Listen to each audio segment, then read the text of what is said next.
ঈদ মুবারক, ঈদ মুবারক, ঈদ মুবারক। ঈদের video share করার আগে তোমাদের সাথে শেয়ার করব আমার চাঁদ রাতের video. Hello everyone, this is Jannatun Naim Priti and you are watching self care Priti. এখন যে রিলটা চলছে এই রিলটা তোমরা হয়তো আগেই দেখেছো। আমার বেশ কিছুদিন আগে দারাজ থেকে 2টা পার্সেল এসেছিল, বাট আমি মাঝখানে অনেক বেশি অসুস্থ ছিলাম, এত বেশি অসুস্থ যে আমি বিছানা থেকে উঠতে পারিনি। এনিওয়ে, চাঁদ রাতে নিজেকে একদম মেন্টালি স্ট্রং করে ঝাটকা মেরে উঠে পড়লাম। মনে হলো যে আজকে চাঁদ রাত, আর অসুস্থ হয়ে পড়ে থাকা যাবে না। পার্সেল খুলে ফেললাম, ছিল একটা হট ওয়্যাক্স আর হেয়ার কালার। হেয়ার কালার হাতে আসার পরে কেউ কি আর ওয়েট করতে পারে? তোমরা কি বলো? লেগে পড়লাম চুল কালার করার জন্য। যদিও এটা রেড রোজ, কিন্তু আলটিমেট যেই কালারটা এসেছে সেই কালারটা কিন্তু রেড রোজ মোটেও আসেনি। কেন আসেনি সেটাও আমি ভিডিওর মধ্যে বলবো, ভিডিওটা দেখতে থাকো। অর্ডার করেছিলাম টোভের কালার, একই কালার আমি 2টা অর্ডার করেছিলাম, কারণ আমার প্ল্যান ছিল আমি পুরো চুলে করব। অ্যান্ড পুরো চুলে করার জন্য কিন্তু আমার মতো লেন্থ যাদের, তাদের 2টা প্যাকেট লাগবে, মানে ছোট প্যাকেট। তোমরা যদি বড় প্যাকেটটা নাও তাহলে একটা প্যাকেটে হয়ে যাবে।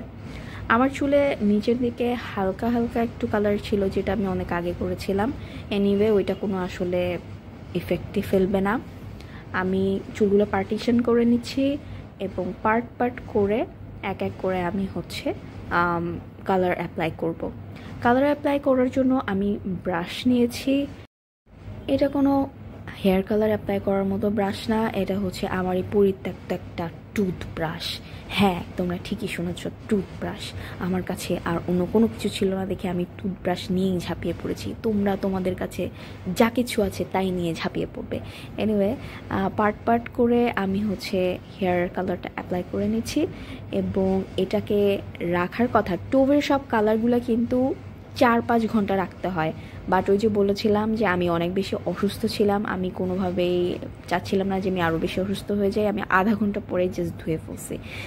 বুঝতে পেরেছো এবার যে কেন রেড রোজ কালারটা আসে নাই, না এসে এরকম ব্রাউনিশ একটা কালার এসেছে।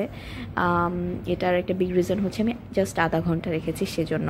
তবে ফার্স্ট ডেতে কালার ধোয়ার পরে যে আউটকামটা এসছে ঈদের দিন, মানে তার পরের দিন কিন্তু অ্যাকচুয়ালি এরকম দেখাচ্ছিল না, টোটালি ডিফারেন্ট দেখাচ্ছিল। হয়তো তোমরা ফটো দেখেছো আমার ঈদের ফটো, তারা বুঝতে পেরেছো, আর ফটো না দেখলে ঈদের ব্লগটা দেখবে। এরপরে আমি আমার হাতের পুরনো নেল পলিশ রিমুভ করে নিয়ে নতুন নেল পলিশ লাগাবো। আর নতুন নেল পলিশের ক্ষেত্রে আমি এখানে রেডিশ একটা কালার চুজ করছি, ফ্লোমারের।